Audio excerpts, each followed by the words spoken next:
Balik lagi sama saya Rizky Nurut Ananda dan Pamela Febriana di acara Ngalor Ngidul Show. Oke, jadi hari ini kita bakal ngebahas gimana sih rasanya jadi anak muda generasi milenial di masa-masa ini. Tentunya sebuah bakal kita bahas melalui obrolan santai yang ngalor ngidul. Bener banget, Rin. Soalnya anak muda tuh di zaman-zaman ini perannya lagi penting banget. Cuman tantangannya juga gak kalah berat. Oke, betul Pam. Jadi gimana sih kalau kita panggil aja dengan narasumber langsung. Dan kita kedatangan nggak cuma satu loh, tapi dua narasumber langsung. Yang pertama yaitu adalah Adinda Novianti dan Sukmarian Wijaya.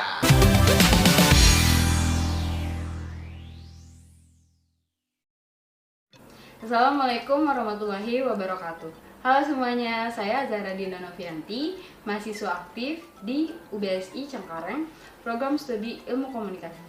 Saat ini saya juga bekerja di salah satu perusahaan sebagai admin gudang.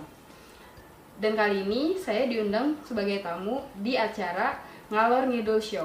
Jangan lupa disaksikan ya. Dadah! Assalamualaikum warahmatullahi wabarakatuh. Halo guys, saya Sukmarian Wijaya.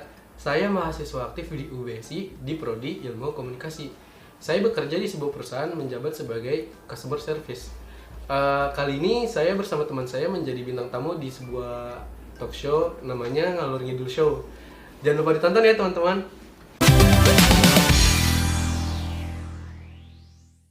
Halo, selamat sore. Yes. Ian sama Ajara, gimana kabar kalian? Alhamdulillah. Alhamdulillah, masih pada sehat kan? Ya. Oke, masih pada waras nggak nih? Gara-gara pandemi nih kan? Iya sih, gara-gara pandemi. Masih pada waras kan? Ya, sedikit suara, sedikit enggak. Bener banget sih. Sebenarnya saya akuin sih ya, pas pandemi gini tadinya kita serba sibuk di luar, serba aktif, tiba-tiba dipaksa buat ngelakuin semuanya dari rumah. Gimana nggak bikin stres nggak sih? Ya bener banget sih Pam. Berasa banget yang tadinya bebas tanpa beban, tiba-tiba terpaksa mesti ngelakuin semuanya serba di rumah, bukan?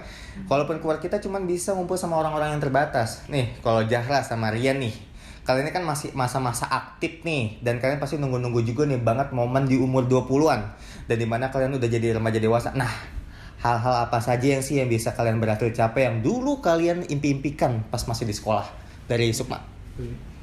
Kalau saya sih yang tercapai yang pas dibimbing pas sekolah cuma satu sih sebenarnya, dapat kerjaan sama kuliah, udah itu aja. Dan alhamdulillah dua-duanya udah dapat. Cuman kalau kuliah sih kayak masih kurang sih, karena kan dari awal kuliah, dari awal masuk kan udah pandemi, jadi nggak pernah ketemu sama teman-teman langsung, jadi kayak agak kurang sih minusnya. Jadi lebih gara-gara minusnya itu nggak ketemu teman lah ya. Nggak offline, tiba-tiba masuk online aja, jadi nggak kenal. Kenal ya, oke. Terus kalau aja Ya sama sih, impian waktu itu yang belum yang udah tercapai di 20-an ini ya kerja sama kuliah. Kan setelah lulus SMK itu sempat nganggur sama gapir, tapi akhirnya pas banget di umur 20 itu dapat kerja, sama akhirnya kepikiran buat kuliah aja lah sekarang. Ya udahlah, akhirnya daftar buat kuliah. Dulu ada SMA SMK? SMK. Oh, SMK. Iya banget sih, pasti udah banyak banget nggak sih yang kita udah capai, dan puji Tuhannya satu persatu kayak kesampaian juga gitu.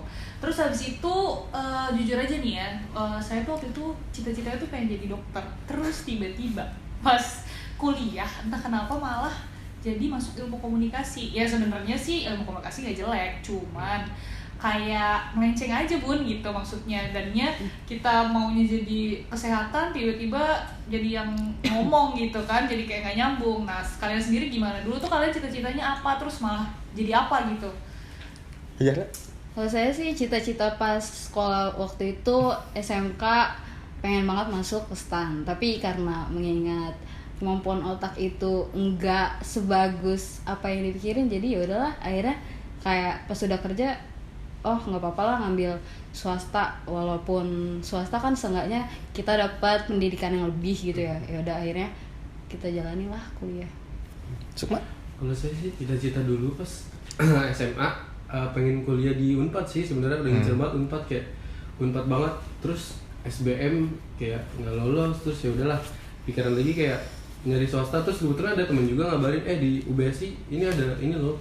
Terus ya udah daftar gabung ikut sama teman, ikut jurusan ilmu komunikasi. Jadi ya udah nikmatin aja sih sebenarnya, kayak lebih bersyukur aja. Syukur ya. Keren-keren banget sih. Tapi lumayan berbeda sih cara kita melalui sesuatu pas sekolah sama yang sekarang di umur 20 yang kita ngejalaninnya nggak sih?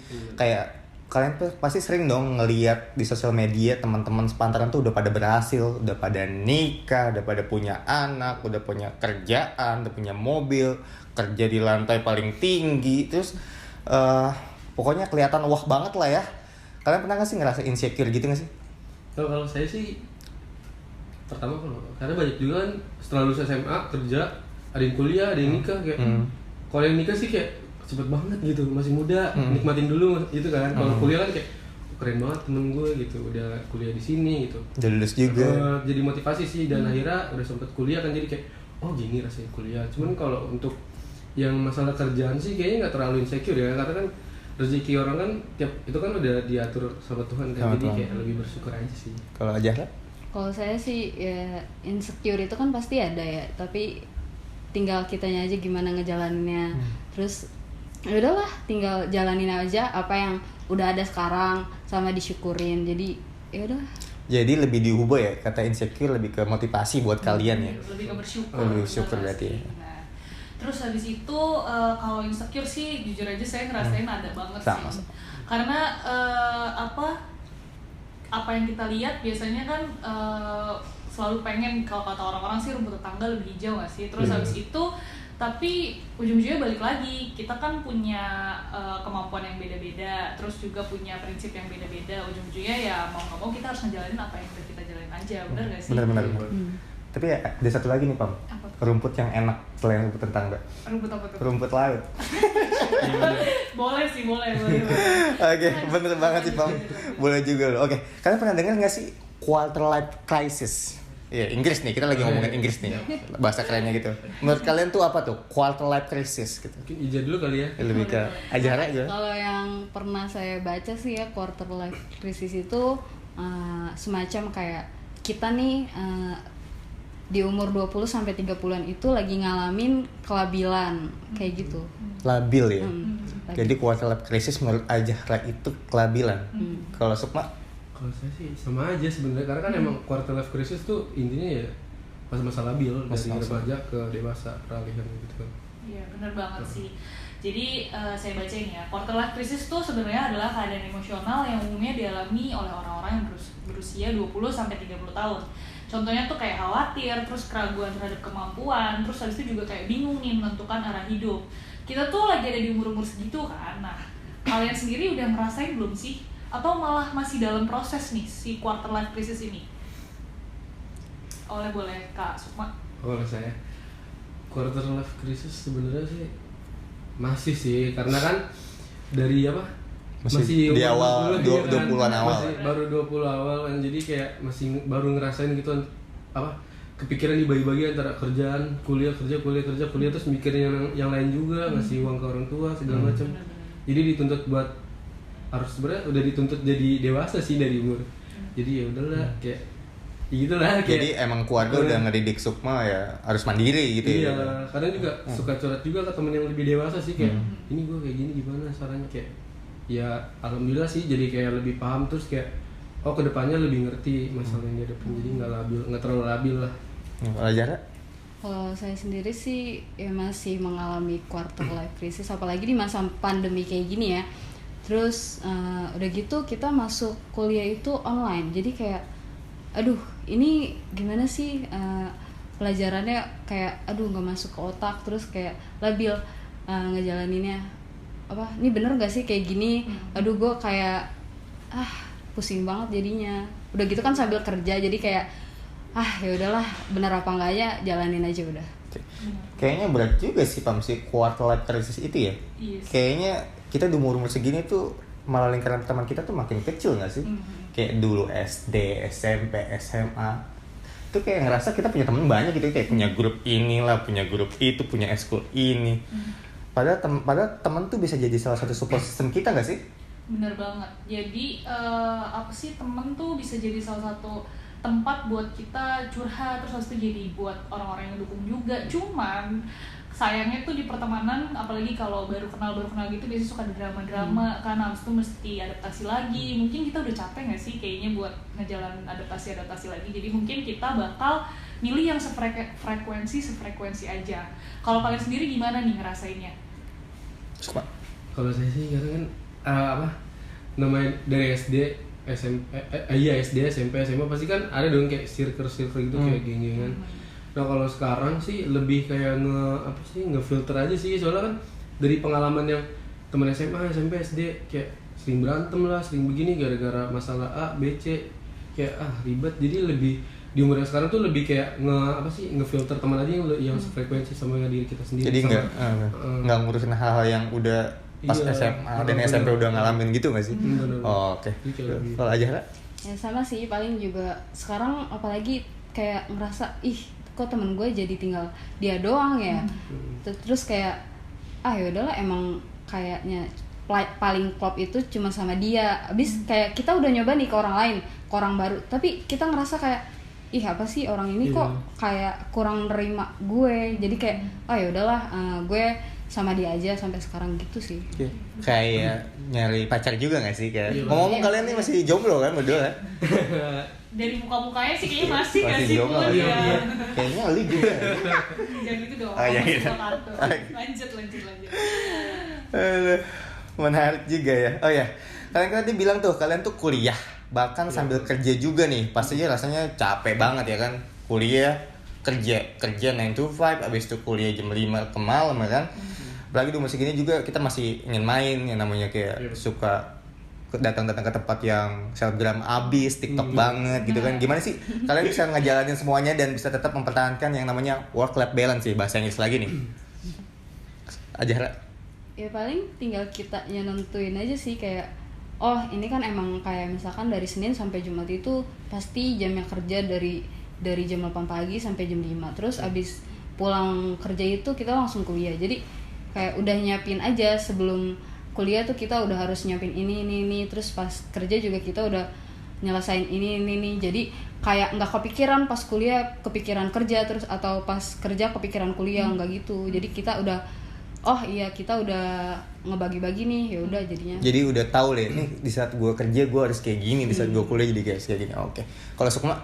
Kalau saya sih kayak lebih udah ngatur aja sih, kayak dari lulus SMA pasti kan udah mikirin kan kayak nanti bakal kerja, kuliah. Nah pas udah kuliah sambil kerja tuh kayak lebih ngejadwalin aja antara jadwal kerja sama kuliah tuh di lebih teliti lagi waktunya, kayak selagi ada waktu senggang tuh dicek dulu. Kalau kerjaan nggak mungkin dong ada kerjaan tugas yang dibawa ke rumah kan nggak? Iya benar. Kalau kuliah kan pasti ada tugas, ya kan. Nah kalau kuliah sih lebih diporsir aja, kayak dilihat tugas-tugasnya, ada tugas nggak diselesaikan dulu. Jadi kalau ada waktu senggang bisa digunain buat istirahat atau enggak buat nongki sama temen. Lebih ke prioritas nggak sih? Oke. Prioritas sama time management skill ya. Itu benar-benar sulit banget nggak sih? Terus itu tapi mau nggak mau nggak sih, kayak udah umur segini kan, mau nggak mau tetap harus ngejalanin semuanya demi cuan dan juga tetap waras nggak sih? Cuan for life. Kalau nggak cuan nggak bisa main, ya nggak sih? Kalau ada cuan nih nggak ada kita nih sini. Tapi ya kayaknya nih obrolan kita udah agak ngalor ngidul nih. Nah, menurut kalian sekarang ada tips dan triknya nggak sih buat teman-teman di luar sana gitu, buat ngejalanin kehidupan mereka yang sekarang supaya tetap pede gitu ngejalaninnya gitu. Di umur 20-an awal ya masih labil lah, tadi kuasa krisis, work-life balance, secure segala macam. Tips-tipsnya buat teman-teman yang di luar sana. Dari kalau saya sih, saya pribadi ya, untuk teman-teman di luar sana yang mungkin orangnya insecurean, overthinkingan, cuman kayak jangan pernah ngebandingin hidup kalian sama hidup orang lain gitu, yang emang dasarnya dia udah hidup di keluarga kaya, jadi artis gitu. Jangan pernah sama sekali ngebandingin hidup kalian sama hidup orang lain. Karena apa? Kalau misalnya itu nanti bakal jadi pikiran juga buat kita sendiri, ya nggak sih? Kan kayak mikir teman udah punya mobil, udah nikah, udah punya ini, kayak jadi pikiran sendiri, kok gue kapan gitu. Kalau gitu kan kita kapan mau majunya, lebih sering motivasi diri sendiri aja sih biar lebih semangat. Kalau Aja? Kalau dari saya sih paling kayak kita lebih baik mensyukuri apa yang udah kita jalani saat ini. Kayak kemampuan kita cuma segini loh, jadi kita jalanin apa yang kita mampuin aja, jangan kayak kita ngeliat orang lain kok bisa ya orang lain kayak gitu, terus jadi ngerasa jadi selama ini gue gimana gitu. Ya udahlah kita jalanin aja, itu pasti yang terbaik kok. Oke. Ya, gue pernah denger nih dari sebuah lirik lagu, pelaut hebat itu lahir bukan di laut yang tenang gitu. Dan kalian mungkin pelaut hebat gitu. Lebih kayak gitu. Oke, kalian keren-keren banget nih. Sekian ngalor ngidul show kali ini. Semoga penjelasan kita tetap bisa ada pesan yang ditangkap oleh kalian para koala muda, khususnya anak-anak UBSI. Saya Rifki Nurut Ananda dan saya Pamela Febriana. kami dan segenap kru yang bertugas pamit undur diri. See you all the next time. Ngalor ngidul show. Dah. Bye. Thank you Sukma, thank you Terima Jara. kasih. Terima kasih. Terima kasih.